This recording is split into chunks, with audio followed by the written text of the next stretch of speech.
Mi suegra me quitó a mis hijos en el divorcio y me llamó mala madre. Hoy me suplica que se los regrese. Nunca en mi vida imaginé que la mujer que alguna vez me recibió en su casa con los brazos abiertos, mi suegra, sería la misma que me arrancaría el alma en pedazos. Era el peor momento de mi vida, mi matrimonio se estaba desmoronando, y lo único que me mantenía en pie eran mis dos pequeños, Sofía y Mateo, de 7 y 5 años en ese entonces. Creía que íbamos a superar el divorcio de la mejor manera posible, por ellos. Ingenua, ¿verdad? No sabía que mi exesposo, empujado por su madre, ya había iniciado una guerra legal que cambiaría mi vida para siempre. Ella, con su dinero, sus contactos y su lengua viperina, se encargó de pintar el peor retrato de mí frente al juez. Decía que yo era una mala madre, que no les daba la atención suficiente, que mi trabajo me absorbía y que los niños estarían mucho mejor bajo su tutela, en el hogar de su hijo. Me acuerdo de su mirada fría, llena de desprecio, en cada audiencia. Sus palabras se clavaban como puñales, una y otra vez. Pobre de ti, que perderás a tus hijos, murmuró una vez mientras pasábamos por el pasillo del juzgado. Yo solo apretaba los labios, sintiendo cómo se me desfiguraba la cara de impotencia. El día que el juez dictaminó que la custodia provisional sería para mi exesposo, basado en todas las pruebas y testimonios falsos que ella fabricó, sentí que el mundo se me venía encima. No era solo perder a mis hijos, era la humillación pública, la condena de ser una mala madre en los papeles. Mis pequeños, acostumbrados a dormir conmigo, a mis besos de buenas noches, a mis cuentos antes de dormir, de repente fueron arrancados de mis brazos. Recuerdo la primera llamada de Sofía, con la voz quebrada: «Mami, te extraño, quiero ir a casa contigo». Mi corazón se partió. Mis visitas eran limitadas, siempre bajo la supervisión de mi suegra, quien se encargaba de sabotear cada encuentro, susurrando cosas negativas sobre mí a los niños, haciéndoles creer que yo los había abandonado. Mateo, el más pequeño, empezó a distanciarse, confundido por todo lo que le decían. Veía en sus ojos la duda, el miedo, y el cariño que me tenía parecía resquebrajarse poco a poco. Mi departamento se sentía vacío, inmenso, helado. Cada juguete, cada dibujo pegado en la nevera, cada rastro de ellos era una tortura silenciosa. Las noches eran eternas, ahogadas en lágrimas y la almohada se convertía en mi única confidente. No dormía, no comía bien. Mis amigos y mi familia me veían demacrada, pero no podían hacer mucho más que ofrecerme consuelo. Sabía que tenía que luchar, no solo por mí, sino por la verdad, por mis hijos. Empecé a trabajar más duro, a ahorrar cada centavo para pagar a los mejores abogados. Me metí de lleno en terapia para manejar el dolor y fortalecer mi espíritu. Cada vez que iba a visitarlos, mi suegra me miraba con una sonrisa de triunfo, como si estuviera disfrutando mi sufrimiento. Un día, Mateo me dijo: «Abuela dice que tú no sabes hacer galletas tan ricas como ella». Era un comentario infantil, sí, pero dolía. Dolía porque sabía que eran sus pequeños golpes, uno tras otro, para alejarme de ellos. Mis hijos se estaban convirtiendo en peones en su juego de ajedrez, y yo era la pieza que ella quería eliminar del tablero. No importaba cuánto luchara, sentía que estaba perdiendo terreno emocionalmente, y eso era lo que más me aterraba. Pasaron 3 años que se sintieron como una eternidad. 3 años de batallas legales, de informes psicológicos, de audiencias interminables y de la constante manipulación de mi suegra.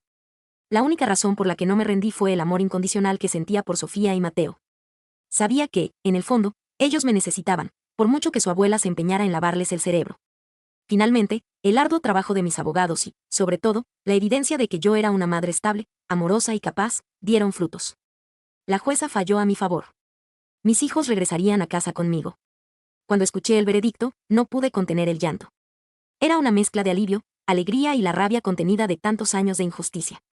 Mis hijos también lloraron, pero esta vez eran lágrimas de alegría.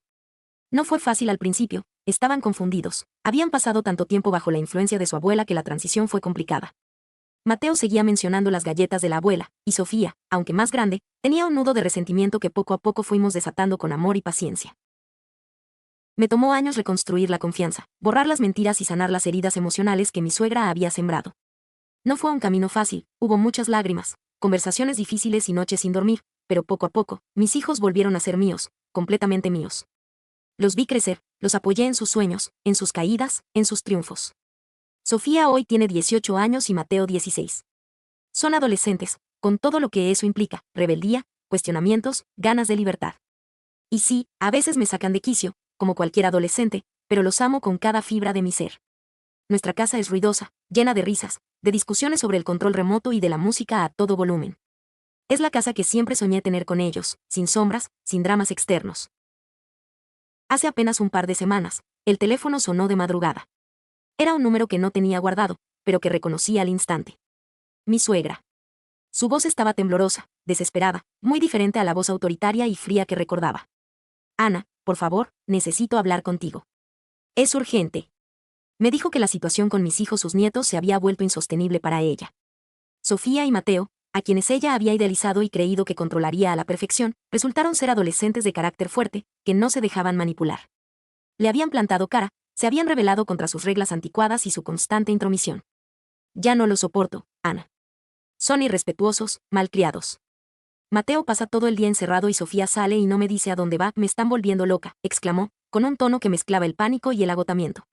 Su voz se quebró cuando me dijo, Ana, una madre siempre es madre. Por favor, regresa por tus hijos. Tú sabes cómo manejarlos. Me quedé en silencio, procesando sus palabras. La ironía era tan cruda que casi me hizo sonreír.